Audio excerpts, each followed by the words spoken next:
ಸತ್ತ ಸ್ವರ್ಗಕ್ಕೆ ಹೋದ ಯಾರು ಶರ್ಲಾಕ್ ಹೋಮ್ಸು. ಆ ಸ್ವರ್ಗದಲ್ಲಿ ಒಂದು ಎಂಟ್ರಿ ಟೆಸ್ಟ್ ಇರುತ್ತೆ. ಎಂಟ್ರಿ ಟೆಸ್ಟ್ ಪಾಸ್ ಆದರೆ ನಿಮಗೆ ಸ್ವರ್ಗಕ್ಕೆ ಎಂಟ್ರಿ ಸಿಗುತ್ತೆ. ಎಂಟ್ರಿ ಟೆಸ್ಟ್ ಏನಪ್ಪ ಅಂತಂದರೆ ತಡೆದ್ರು, ನೀನು ಶರ್ಲಾಕ್ ಹೋಮ್ಸ್ ಅಲ್ವಾ? ಹೌದು. ಪ್ರಪಂಚದ ಭಾಳ ದೊಡ್ಡ ಪತ್ತೇದಾರ ಅಂತ ಹೇಳ್ತಾರೆ? ಹೌದು. ನಿನಗೊಂದು ಪತ್ತೇದಾರಿಕೆ ಕೆಲಸವನ್ನು ಕೊಡ್ತೀನಿ, ನೀನು 10 ನಿಮಿಷದಲ್ಲಿ ಮಾಡಿ ಮುಗಿಸಿದ್ರೆ ಸ್ವರ್ಗಕ್ಕೆ ಎಂಟ್ರಿ, ಇಲ್ಲಾಂದರೆ ನರಕಕ್ಕೆ ಹಾಕ್ತೀವಿ ಅಂತ. ಗಣ್ಯರೇ ಮತ್ತು ಎಲ್ಲ ಸ್ನೇಹಿತರೆ, ನನಗಂತೂ ಖುಷಿಯಾಗುತ್ತೆ ಪರ್ವತಾಣಿಯವ್ರ ಬಗ್ಗೆ ಮಾತಾಡೋಕ್ಕೆ, ಅಥವಾ ಈ ಕಥಾ ಸಂಕಲನ ಅಗೆಲು ಬಗ್ಗೆ ಮಾತಾಡಲಿಕ್ಕೆ ತುಂಬಾ ಸಂತೋಷ ಆಗುತ್ತೆ. ಪರ್ವತಾಣಿಯವ್ರ ಬಗ್ಗೆ ಮಾತಾಡೋಕ್ಕೆ ಮುಂಚೆ ಒಂದು ಪುಸ್ತಕದಲ್ಲಿದ್ದ ಒಂದು ಬರೆದವರು ಯಾರು ಅಂದರೆ ಅಂಕಿತ ಪ್ರಕಾಶನದ ಪ್ರಕಾಶ್ ಕಂಬತ್ತಳ್ಳಿಯವರು ಬರೆದಿರ್ತಕ್ಕಂಥ 4 ಸಾಲನ್ನು ಉದ್ಧರಿಸ್ತಾ ಇದೆ. ಅದು ಬಹುಶಃ ಅವ್ರು ಮರ್ತಿರ್ತಾರೆ, ನಾನು ಹುಡುಕಿ ತಂದಿದ್ದೀನಿ. ಇದು ಉದಯ ಭಾನು ಕಲಾ ಸಂಘ ಸ್ವಾತಂತ್ರ್ಯೋತ್ತರ ಕನ್ನಡ ಸಾಹಿತ್ಯ ಸಮೀಕ್ಷೆಯಲ್ಲಿ ನಾಟಕಗಳ ಬಗ್ಗೆ ಅವರು 1993ರಲ್ಲಿ ಬರೆದಿರ್ತಕ್ಕಂಥದ್ದು. ಅವರು ಎಷ್ಟು ಇಷ್ಟಪಟ್ಟಿದ್ದಾರೆ ಪರ್ವತಾಣಿಯವ್ರನ್ನ ಅಂತ ಇದರಲ್ಲಿ ನಾವು ನೋಡ್ಬೋದು. ಪರ್ವತಾಣಿಯವರು ಸ್ವಂತ ನಾಟಕಗಳ ಜೊತೆಗೆ ಇಂಗ್ಲೀಷು, ಫ್ರೆಂಚು, ರಷ್ಯನ್ನು ಈ ನಾಟಕಗಳನ್ನು ಕನ್ನಡದ ಪರಿಸರಕ್ಕೆ ಹೊಂದ್ಕೊಳ್ಳೋ ಥರದಲ್ಲಿ ರೂಪಾಂತರ ಮಾಡಿದ್ದಾರೆ.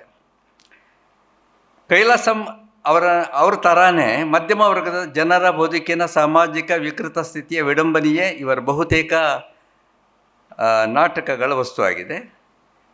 ಅವರ ಪೂರ್ಣಾವಧಿ ನಾಟಕಗಳು ಚೆನ್ನಾಗಿವೆ, ಅದಕ್ಕಿಂತನೂ ಅವರ ಏಕಾಂಕ ನಾಟಕಗಳು ಇನ್ನೂ ತುಂಬ ಯಶಸ್ವಿಯಾಗಿದೆ ಅಂತ ಅವರು ಹೇಳ್ತಾ ಹೋಗ್ತಾರೆ. ಮತ್ತು ಕೆಲವು ನಾಟಕಗಳನ್ನು ಉದ್ಧರಿಸ್ತಾರೆ, ಇನ್ನೂ ದೊಡ್ಡದಾಗಿದೆ ಅದು. ಮತ್ತು ಅವ್ರ ಮೇಲೆ ಯಾರ್ಯಾರು ಪ್ರಭಾವ ಬೀರಿದ್ರು ಅಂತ ಹೇಳ್ತಾರೆ. ಅನೇಕ ಇಂಗ್ಲೀಷು ಬೇರೆ ಬೇರೆ ಭಾಷೆಯ ರೈಟರ್ಸು, ಅದರಲ್ಲಿ ಮುಖ್ಯವಾಗಿ ಸರ್ ಆರ್ಥರ್ ಕಾನನ್ ಡಾಯ್ಲ್ ಅವರು ಬ್ರಿಟಿಷ್ ಬರಹಗಾರ, ವೈದ್ಯ ಕೂಡ. ಅವ್ರು ಯಾರು ಅಂತ ಪತ್ತೇದಾರನ ಬಗ್ಗೆ ಹೇಳಿದ್ರೆ ಗೊತ್ತಾಗುತ್ತೆ. ಶರ್ಲಾಕ್ ಹೋಮ್ಸ್ ಅಂದರೆ ಎಲ್ಲರಿಗೂ ಗೊತ್ತಾಗ್ಬಿಡುತ್ತೆ. ಶರ್ಲಾಕ್ ಹೋಮ್ಸ್ ಎಲ್ಲರೂ ಓದೇ ಇರ್ತೀರ ಅಲ್ವಾ? ನೋಡೇ ಇರ್ತೀರ ಅಂದರೆ 1930 ಅವ್ರು ತೀರ್ಕೊಂಡಿದ್ದು. ಯಾರು? ಆರ್ಥರ್ ಕಾನನ್ ಅವರು. ಈ ಶರ್ಲಾಕ್ ಹೋಮ್ಸ್ದು ಪ್ರಭಾವ ಅಲ್ಲಲ್ಲಿ ಬರುತ್ತೆ. ಭಾಳ ಇಷ್ಟವಾದ ಪಾತ್ರ. ಹೌದು, ಬಹಳ ಇಷ್ಟವಾದ ಪಾತ್ರ ಕೂಡ ಹೌದು. ಶರ್ಲಾಕ್ ಹೋಮ್ಸ್ ಬಗ್ಗೆ ಒಂದು ನಂಬರ್ದು ಒಂದು ಜೋಕು ಒಂದು ನೆನಪಾಗ್ತಾ ಇದೆ. ಏನಪ್ಪ ಅಂದರೆ, ಶರ್ಲಾಕ್ ಹೋಮ್ಸು ವಿಶ್ವದ ಬಹಳ ದೊಡ್ಡ ಪತ್ತೆದಾರ. ಇದು ಆ್ಯಕ್ಚುಲಾಗಿ ಇದು ಕಾನನ್ ಅವರ ಒಂದು ಕಾಲ್ಪನಿಕ ಪಾತ್ರ ಆದರೂ ಕೂಡ ಅದು ನಿಜವಾದ ಪಾತ್ರವೇನು ಅನ್ನೋಷ್ಟು ಚೆನ್ನಾಗಿ ಮೆರೆದು ಬಿಟ್ಟಿದೆ. ಅದು ಸತ್ತ ಸ್ವರ್ಗಕ್ಕೆ ಹೋದ ಯಾರು? Sherlock homes. ಆ ಸ್ವರ್ಗದಲ್ಲಿ ಒಂದು ಎಂಟ್ರಿ ಟೆಸ್ಟ್ ಇರುತ್ತೆ. ಎಂಟ್ರಿ ಟೆಸ್ಟ್ ಪಾಸ್ ಆದರೆ ನಿಮಗೆ ಸ್ವರ್ಗಕ್ಕೆ ಎಂಟ್ರಿ ಸಿಗುತ್ತೆ. ಎಂಟ್ರಿ ಟೆಸ್ಟ್ ಏನಪ್ಪ ಅಂತಂದರೆ ತಡೆದ್ರು, ನೀನು ಶರ್ಲಾಕ್ ಹೋಮ್ಸ್ ಅಲ್ವಾ? ಹೌದು. ಪ್ರಪಂಚದ ಭಾಳ ದೊಡ್ಡ ಪತ್ತೇದಾರ ಅಂತ ಹೇಳ್ತಾರೆ? ಹೌದು.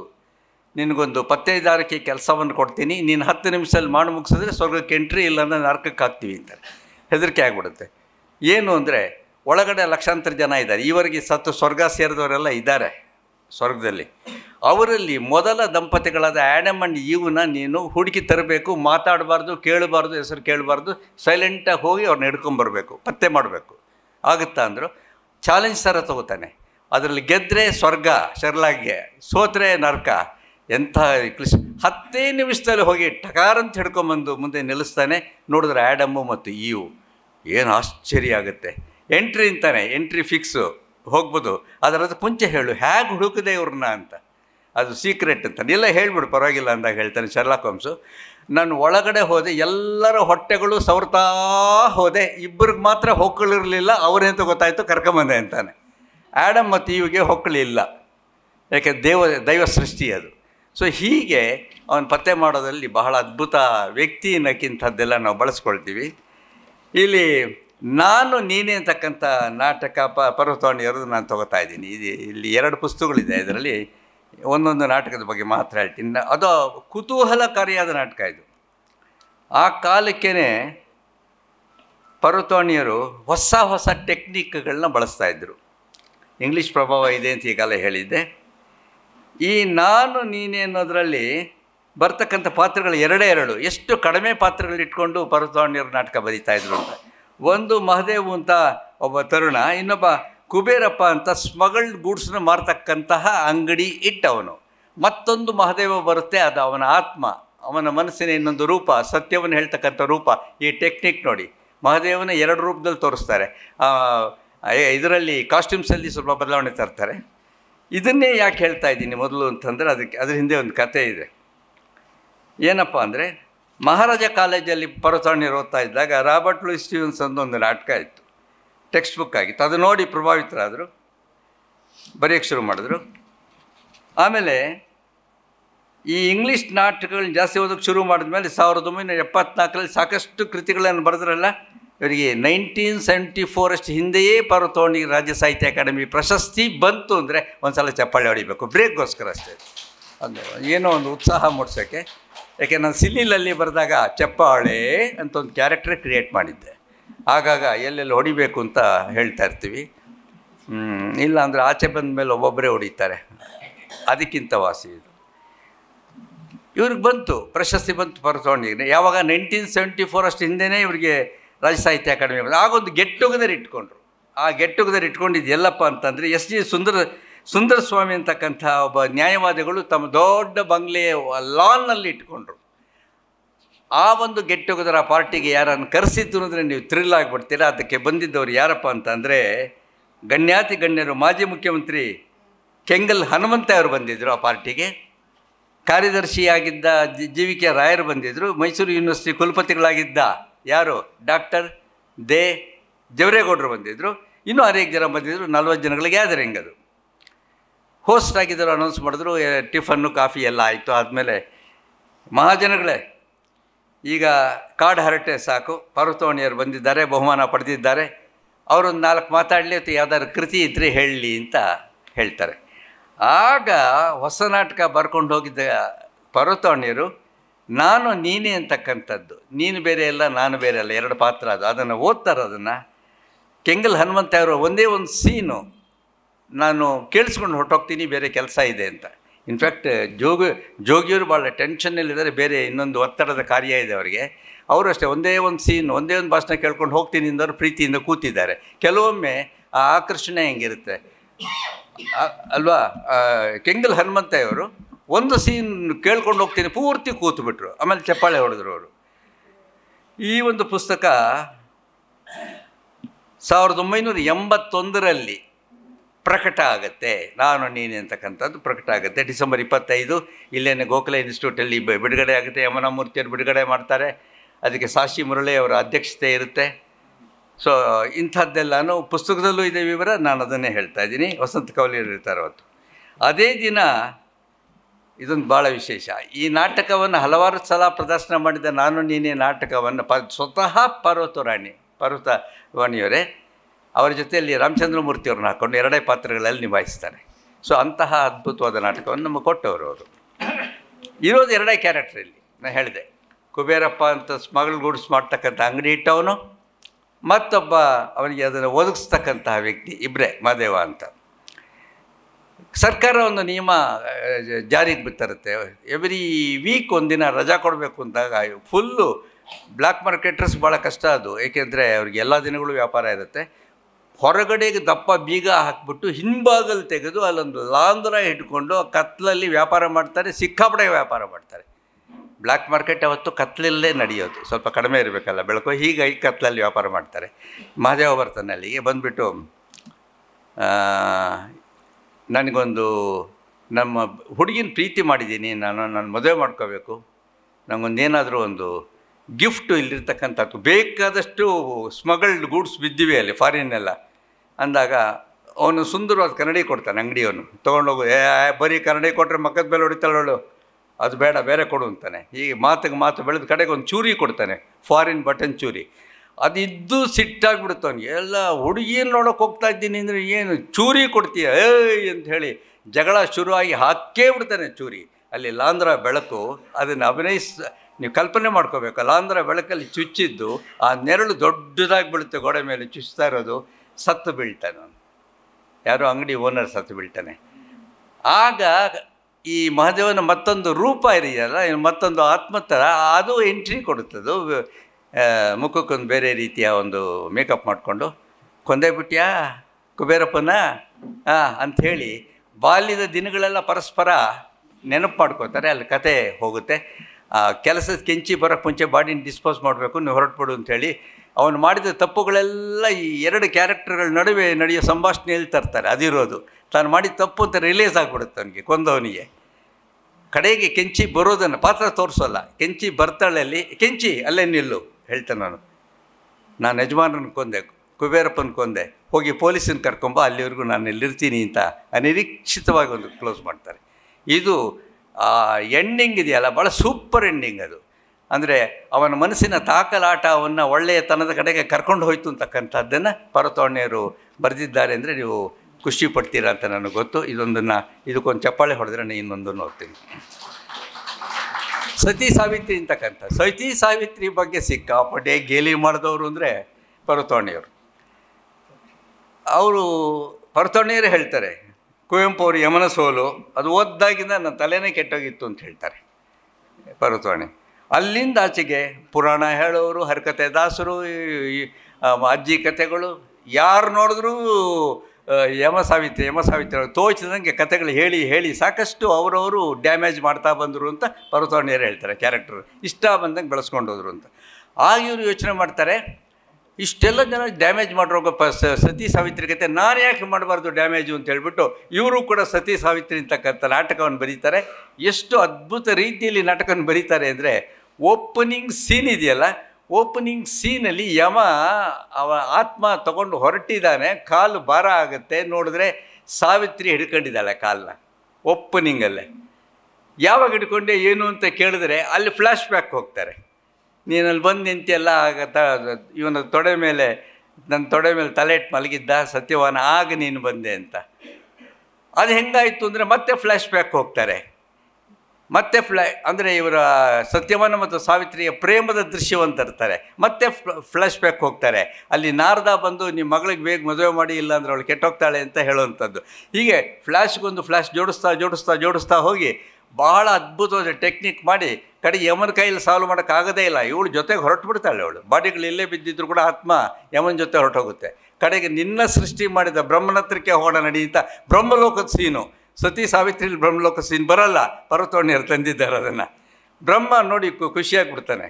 ಆ ಬ್ರಹ್ಮ ಎಷ್ಟು ಲೌಕಿಕವಾಗಿ ಮಾತಾಡ್ತಾನೆ ಅಂದರೆ, ಸಾವಿತ್ರಿ ನಿನ್ನ ಕ್ಯಾರೆಕ್ಟ್ರನ್ನ ತುಂಬ ಚೆನ್ನಾಗಿ ಅಭಿನಯಿಸಿದೀಯಮ್ಮ ಅಂತ ಹೇಳ್ತಾನೆ ಬ್ರಹ್ಮ. ಅಲ್ಲಿ ಕ್ಯಾರೆಕ್ಟರ್ ಅಂತ ಹೇಳಲ್ಲ, ಪಾತ್ರ ಅಂತ ಹೇಳ್ತಾರೆ, ಕನ್ನಡದ ಪದಗಳು ಬಳಸ್ತಾರೆ. ಏನು ಚೆನ್ನಾಗಿ ಅಭಿನಯಿಸಿದ್ದೀಯಾ ಅಂದರೆ ಸಾವಿತ್ರಿ ಹೇಳ್ತಾಳೆ, ನಾನು ಕೇವಲ ನಟಿ ಅಷ್ಟೇ ಬ್ರಹ್ಮ, ನಿರ್ದೇಶಕ ನೀನು ತಾನೆ ಅಂತ. ಇವೆಲ್ಲ ಡೈಲಾಗ್ಸು ಅಲ್ಲಿರೋದೆ, ಯಥಾವತ್ತಾಗಿ ಹೇಳ್ತಾ ಇದ್ದೀನಿ. ನೀನು ತಾನೇ ನಿರ್ದೇಶಕ ಅಂತ ಹೇಳಿದಾಗ, ನಾನು ನಿರ್ದೇಶಕ ಇರ್ಬೋದು, ಎಷ್ಟೋ ನಟಿ ಮಣಿಯರಿಗೆ ಡೈಲಾಗ್ ಕೊಟ್ಟಾಗ ಕುಲುಗೆಡಿಸ್ಬಿಡ್ತಾರೆ, ಬಟ್ ನೀನು ತುಂಬ ನೀಟಾಗಿ ಇದು ಮಾಡಿದ್ದೀಯಮ್ಮ ಅಂತೆಲ್ಲ ಹೇಳಿ ಫೈನಲ್ ಆಗಿ ವರ ಕೊಟ್ಟು ವಾಪಸ್ ಕಳಿಸ್ತಾರೆ. ಸೊ ಇದು ಅವ್ರು ಬಳಸಿರ್ತಕ್ಕಂಥ ಟೆಕ್ನಿಕ್. ಅಂದರೆ ಫಸ್ಟೇ ಸತ್ಯವನ್ನು ಸತ್ತು ಬಿಟ್ಟು ಅವರ ಬಾಲ್ಯದ ಸಣ್ಣ 15 ವರ್ಷ ಸಾವಿತ್ರಿ ಹುಡುಗಿಯವರೆಗೆ ಕಥೆಯನ್ನು ಹಿಂದಕ್ಕೆ 5 ಸೀನ್ಗಳು ಓಡಿಸ್ಕೊಂಡು ಹೋಗ್ತಾರೆ. ಈ ಥರದ ಟೆಕ್ನಿಕ್ಸು ಮತ್ತು ಲವಲವಿಕೆ ಡೈಲಾಗ್ಸ್ಗೆ ಅವರ ಹೆಸರುವಾಸಿ. ಈ ಸತ್ಯವನ್ನು ಸಾವಿತ್ರಿ ಆಡದೇ ಇರತಕ್ಕಂತಹ ಟ್ರೂಪ್ಗಳೇ ಇಲ್ಲ. ಇನ್ಫ್ಯಾಕ್ಟ್ ನನ್ನ ಬಾಲ್ಯದ ದಿನಗಳಲ್ಲಿ ಸತ್ಯವನ್ನು ಸಾವಿತ್ರಿ 1 ನಿಮಿಷದ ವಿಷಯವನ್ನು ಹೇಳ್ತಾ ಇದ್ದೀನಿ. ಮಾಲೂರು ಟಿ ಸೊಣ್ಣಪ್ಪ ಅಂತ ನಮ್ಮ ಡ್ರಿಲ್ ಮೇಸ್ಟ್ರು, ಅದ್ಭುತವಾಗಿದ್ದರು. 6 ಅಡಿ ಎತ್ತರ, 180 kg ತೂಕ. ಅವರು ನಾನು ಹೈಸ್ಕೂಲಲ್ಲಿದ್ದಾಗ ಅವ್ರು ಯಾವಾಗ ಯಮ ಆಗ್ತಾರೆ, ಒಳ್ಳೆ ನಟ, ಗಂಧದ ಗುಡಿಯಲ್ಲಿ ಅವರೇನೆ ದೆವ್ವಕ್ಕೆ ಹೆದರ್ಕೊಳ್ತಕ್ಕಂತಹ ಕಾಡಿನ ಫಾರೆಸ್ಟರು ಪಾತ್ರ ಮಾಡಿದವರು, ಚಡ್ಡಿ ಹಾಕೊಂಬರ್ತಾರಲ್ಲ, MP ಶಂಕರ್ನ ಎಲ್ಲ ಫಿಲ್ಮಲ್ಲೂ ಇದ್ದಾರೆ. ಭಾಳ ಗಾತ್ರ. ಯಮನ ಪಾತ್ರವನ್ನು ರೆಡಿ ಮಾಡಿದಾಗ ನಾನು ಸಾವಿತ್ರಿ ಆಗಬೇಕು, ನನ್ನ ಕಲಿಸ್ಕೊಟ್ಟಿದ್ರು. ಸಾವಿತ್ರಿ ಪಾತ್ರ ಏನು ಮಾತಾಡಬೇಕು, ಹೇಗೆ ಏನು ಅಷ್ಟೇ ಇಲ್ಲ, ನಾವೇ ಸೀರೆ ಉಟ್ಕೊಳ್ಳೋದು ಹೆಂಗೆ ಅಂತ ಕೂಡ ಕಲಿಸ್ಕೊಟ್ಟಿದ್ರು ಮೇಷ್ಟ್ರು. ಈ ಥರ ಯಾರೂ ಕಲಿಸ್ಕೊಡಲ್ಲ, ಸೀರೆ ಉಟ್ಕೊಳ್ಳೋದನ್ನು ಕಲಿಸ್ಕೊಡಲ್ಲ, ಆಯಿತಾ. ಕೋಲಾರದಲ್ಲಿ 1970 ಒಂದು ಮಕ್ಕಳ ಮೇಳ ನಡೀತಾ ಇದೆ, ಅದು ಸರ್ಕಾರದ ಅಖಿಲ ಕರ್ನಾಟಕ ಮಕ್ಕಳ ಮೇಳ. ಅಲ್ಲಿ ಫಸ್ಟ್ ಸೀನೇ ನಮ್ಮದು. ಯಮ ಸಾವಿತ್ರಿ ಅಂತ ಶುರು ಮಾಡಬೇಕು, 10 ಮಿನಿಟ್ಸ್ ನಾಟಕ, ಅದು ಮಕ್ಕಳು ಖುಷಿ ಬರಲಿ ಅಂತ. ಆಮೇಲೆ ಟ್ರೂಪ್ಸ್ ಎಲ್ಲ ರೆಡಿ ಇದೆ, ಓಪನ್ ಮಾಡಿ ಸೀನು ಅಂತ ಹೇಳ್ತಾರೆ. DC ಅವರು ಇನ್ಚಾರ್ಜು, ಕೋಲಾರ DC. ಆಗ್ತಾಯಿಲ್ಲ ನಮಗೆ. ಯಾಕೆ ಅಂದರೆ ನಾನು ಸೀರೆ ಒಟ್ಟರನ್ನು ರೆಡಿ ಇದ್ದೆ. ನಾವು ಬದಲಾವಣೆ ಮಾಡಿದ ಶರ್ಟು ಪ್ಯಾಂಟು ಇವೆಲ್ಲನೂ ನಮ್ಮ ಮಾಸ್ತರ್ ಹಾಕ್ಕೊಂಡಿದ್ದಾಳೆ ಯಮನ ಕವಚಗಳು ಒಳಗಡೆ ಇಟ್ಬಿಡ್ತಾಯಿದ್ವಿ. ಅವ್ರಿಗೆ ಪ್ಯಾಡಿಂಗು ಆಗುತ್ತೆ ಮತ್ತು ನಮ್ಮ ಪ್ಯಾಂಟು ಅದು ಸೇಫ್ ಆಗಿರುತ್ತೆ ಅಂತ. ಹಾಗೆಲ್ಲ ಹಿತ್ತಾಳಿ ಕವಚಗಳು ಬರೋದು, ಈಗಿನ ಥರ ಪ್ಲಾಸ್ಟಿಕ್ ಅಲ್ಲ ಅದು. ಸೊ ಒಳಗಡೆ ಎಲ್ಲ ತುರ್ಕಿ ಎಲ್ಲ ಮಾಡಿ ನಮ್ಮ ಬಟ್ಟೆಗಳೆಲ್ಲ ಸೇಫ್ ಆಗಿದ್ವು. ಯಮ ರೆಡಿ, ಸಾವಿತ್ರಿ ರೆಡಿ. ಸತ್ತು ಮಲಗಕ್ಕೆ ಸತ್ಯವಾನ ಇಲ್ಲ. ನಾವು ಸ್ಪಾಟಲ್ಲಿ ತೊಗೋತಾ ಇದ್ವಿ ಸತ್ಯವಾನನ. ಯಾರಾದರೂ ಪಂಚೆ ಹುಟ್ಟಿದ್ರೆ ಸಾಕು, ಅವನೇ ಸತ್ಯವಾನ. ನೋಡ್ತೀವಿ ಆಚೆ ಕಡೆ ಒಬ್ಬನೂ ಇಲ್ಲ ಪಂಚೆ ಹುಟ್ಟಿರೋನು, ಎಲ್ಲರೂ ಪ್ಯಾಂಟ್ಗಳು ಹಾಕ್ಕೊಂಬಂದಿರೋ ಮೇಸ್ಟ್ರುಗಳೇ ಇದ್ದಾರೆ. ಶುರು ಮಾಡಬೇಕು ಅಷ್ಟರಲ್ಲೊಬ್ಬ ಸಪಟ ಸಪಟ ಅಂತ ಹೋಗ್ತಾ ಇದ್ದ, ಪಂಚೆ ಹುಟ್ಟಿದ್ದ. ಅಷ್ಟೇ ಸಾಕಿತ್ತು. ಏಯ್ ಸಪಟನ ಕರಿಯ ಅಲ್ಲಿ ಅಂದರು. ಯಾರ ಕರೆದ್ರು, ಒಳಗಡೆ ಬಂದರು. ನಾನು ಕೂತಿದ್ದೀನಿ, ಇನ್ನೂ ಓಪನ್ ಆಗಿಲ್ಲ ಸೀನು.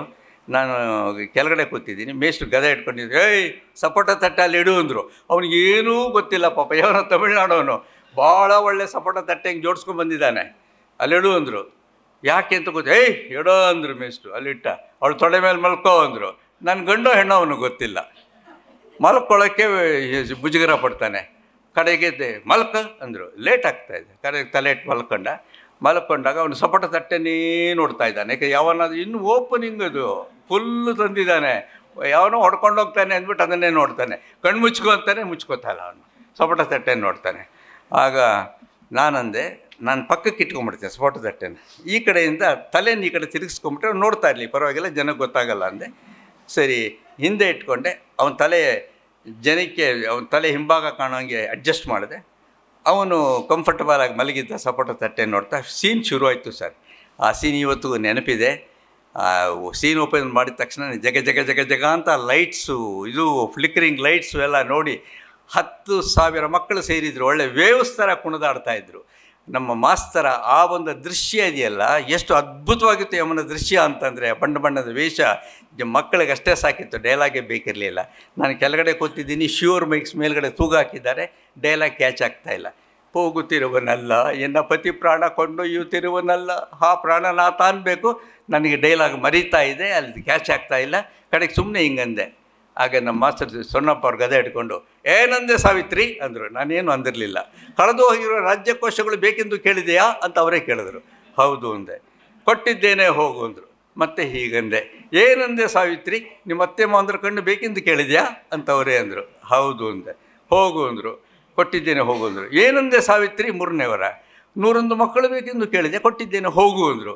ನಾನು ಕೇಳಿದೇನೆ ನನಗೆ 3 ವರಗಳನ್ನು ದಯಪಾಲಿಸಿದ ನಮ್ಮ ಮಾಸ್ತರನ್ನು ಈ ತಂಪು ಹೊತ್ತಲ್ಲಿ ನಮ್ಮ ಚಪ್ಪಾಳೆ ನಡುವೆ ನೆನೀತಾ ಇದ್ದೀನಿ. ಅದೊಂದು. ಯಾಕೆಂದರೆ ಎಲ್ಲರೂ ಕೂಡ ಯಥಾಶಕ್ತಿ ಕೆಡಿಸಿದ್ದಾರೆ ನಾಟಕನ ಅಂತ ಇವರು ಹೇಳಿದಾರಲ್ಲ. ಹೀಗೆ ನಾಟಕ ಕೆಡಿಸೋದ್ರಲ್ಲೂ ಅನೇಕ ಥರ ಇದೆ ಅಂತ ಪರ್ವತಾವಣಿಯರನ್ನ ಇಟ್ಕೊಂಡು.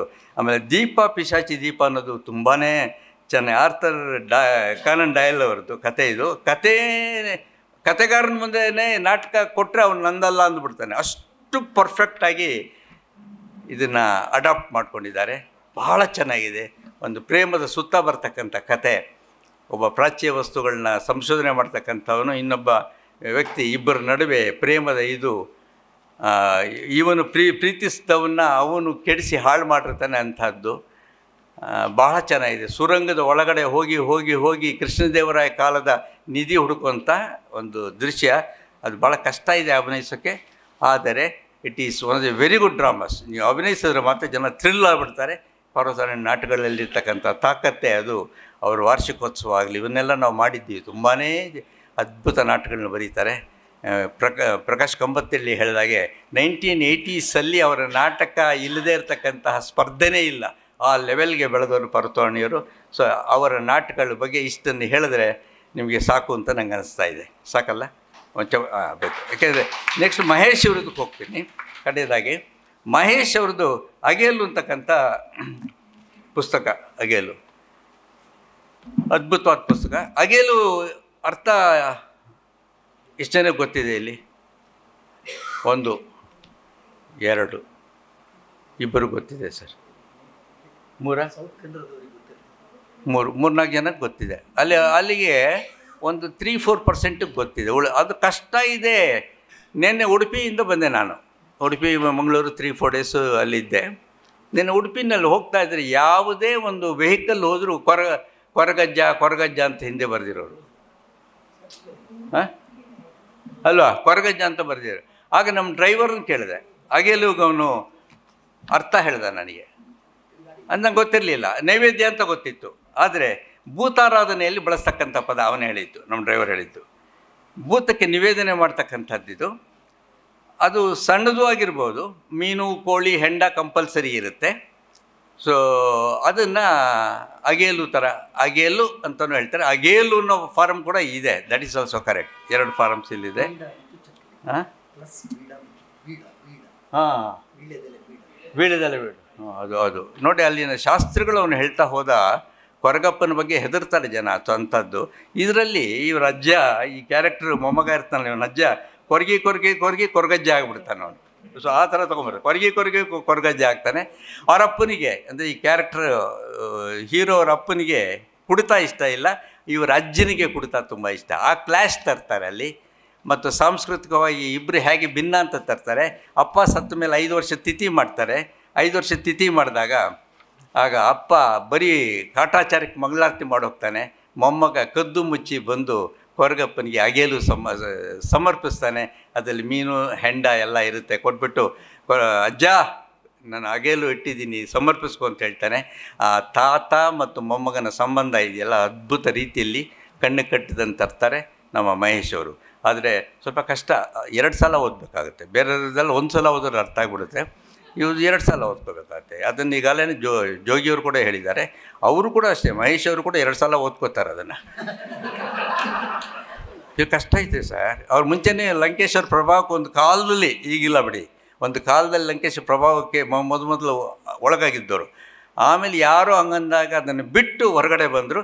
ತಮ್ಮದೇ ಆದ ಮಹೇಶ್ ಶೈಲಿಯನ್ನು ಅವರು ರೂಢಿಸ್ಕೊಂಡ್ರು. ಸ್ವಲ್ಪ ನವ್ಯದ ಟೈಪಲ್ಲಿ ಇರುತ್ತೆ. ನಿಮಗೆ ಒಂದು ಸಲಕ್ಕೆ ಸ್ವಲ್ಪ ಕಷ್ಟ ಆಗುತ್ತೆ. ಆಮೇಲೆ ಅಗೇಲು ಪದವೇ ನನಗೆ ಕಷ್ಟ ಕೊಟ್ಬಿಡ್ತು. ನಮ್ಮ ಉಡುಪಿಗೆ ನಾನು ಹೋಗಿದ್ರೆ ಅರ್ಥ ಹೇಳೋಕ್ಕಾಗ್ತಾನೆ ಇರಲಿಲ್ಲ.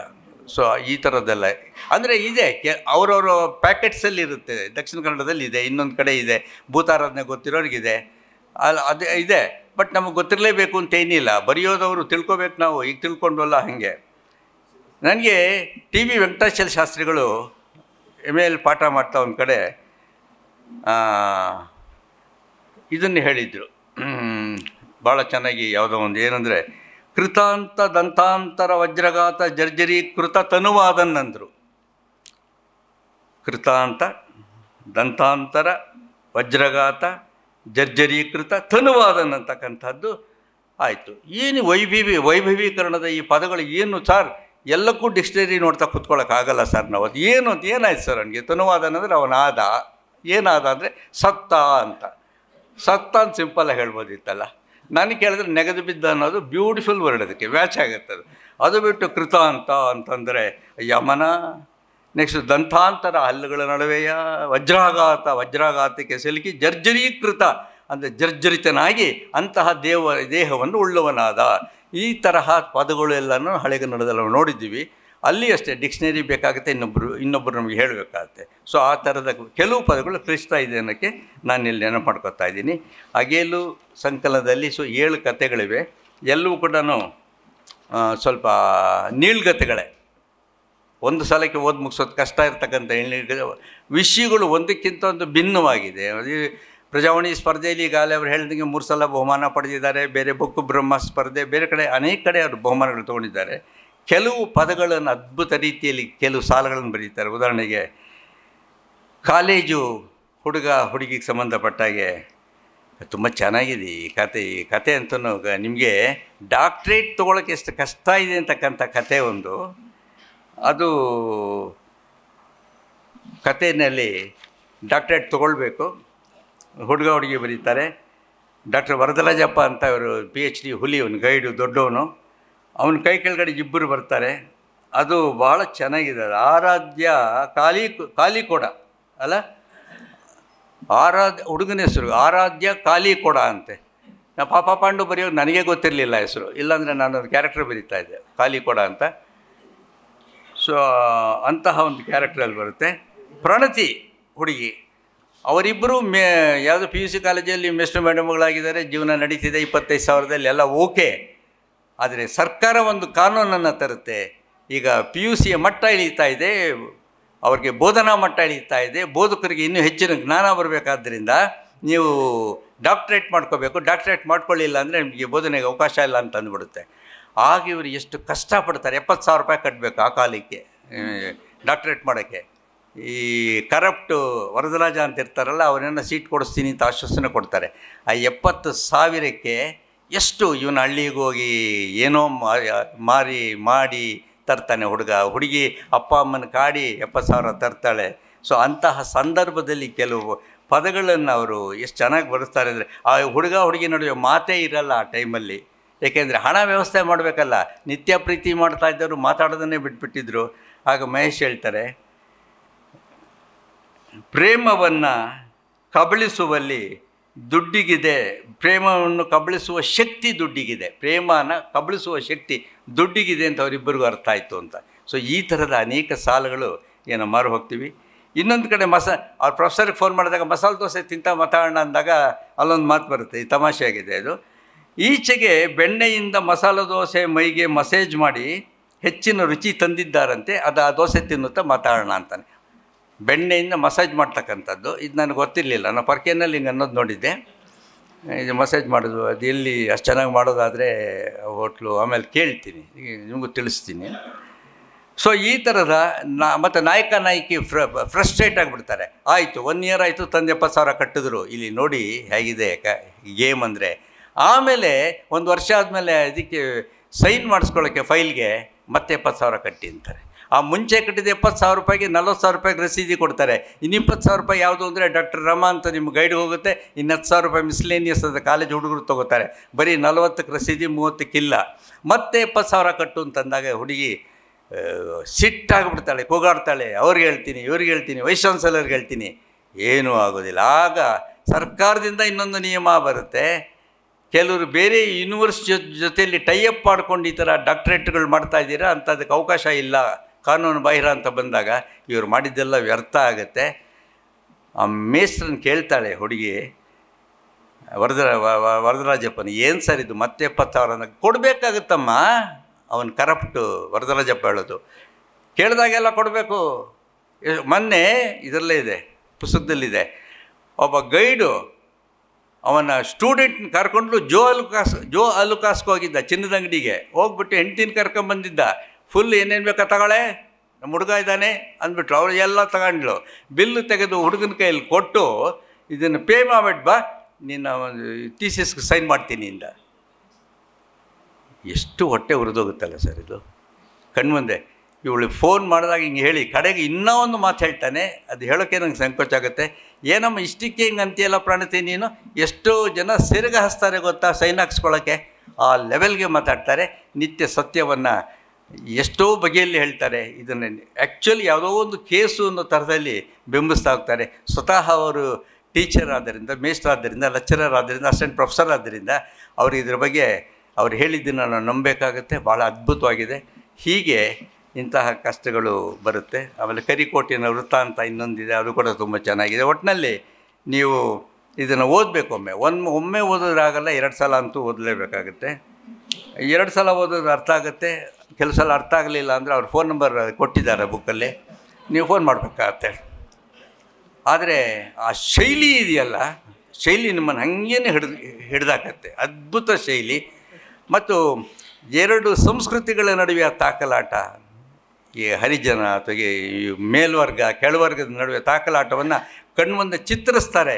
ಅಲ್ಲೊಂದು ಸಂಪ್ರದಾಯಸ್ಥ ಕುಟುಂಬದ ಹುಡುಗ ತನ್ನ ಬಾಲ್ಯವನ್ನು ನೆನಪು ಮಾಡ್ಕೊಳ್ಬೇಕಾದಾಗ, ಅವನು ಹರಿಜನರ ಹುಡುಗ, ಯಾವುದೋ ಸಣ್ಣ 8 ವರ್ಷದ ಹುಡುಗ, ಇವನು 8 ವರ್ಷ, ಅವನು 8 ವರ್ಷ, ಅವನು ಬುಗುರಿ ಆಡಿಸ್ತಾನೆ. ಅಂತರ್ಚಾಟಿ ಅಂತ ನಾವು ಆಡಿಸ್ತಾ ಇದ್ವಿ. ಹಿಂಗೆ ಹಾಕ್ಬಿಟ್ಟು ಕೈ ಹಿಡಿಯೋದು, ಕೈಯಲ್ಲಿ ತಿರುಗುತ್ತೆ ಬುಗುರಿ.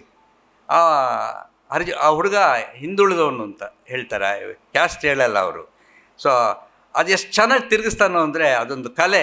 ನನಗೂ ಹೇಳ್ಕೊಡು ಅಂದಾಗ ಅವನು ತನ್ನ ಕೈಯಿಂದ ಈ ಕೈಗೆ ಬಿಡ್ತಾನೆ ಬುಗುರಿನ. ಅದು ಬುಗುರಿ ಇವನ ಕೈಯಲ್ಲಿ ತಿರುಗೋವಾಗ ನಿದ್ದೆ ಮಾಡ್ತಿದ್ದೆ ಬುಗುರಿ ಅಂತಾನೆ. ಏನು ಆನಂದ, ಸ್ವರ್ಗದ ಆನಂದ ಇಲ್ಲಿರೋ ಅಜ್ಜಿ, ಸಂಪ್ರದಾಯ ಅಜ್ಜಿ ಬಂದು ಏನು ಬುಗುರಿ ಹೊಡ್ತಾ ಜೊತೆಯಲ್ಲಿ ಬಾಯಲ್ಲಿ ಅಂತೇಳಿ ಅವನಿಗೆ ಸಗಣಿ ನೀರು ಹಾಕಿ ಸ್ನಾನ ಮಾಡಿಸಿ. ಸೊ ಎಷ್ಟು ಕೆಟ್ಟದಾಗಿದೆ ಸಮಾಜ ಅಂತಕ್ಕಂಥದ್ದನ್ನು ಅದ್ಭುತ ರೀತಿಯಲ್ಲಿ ಚಿತ್ರಿಸಿದ್ದಾರೆ.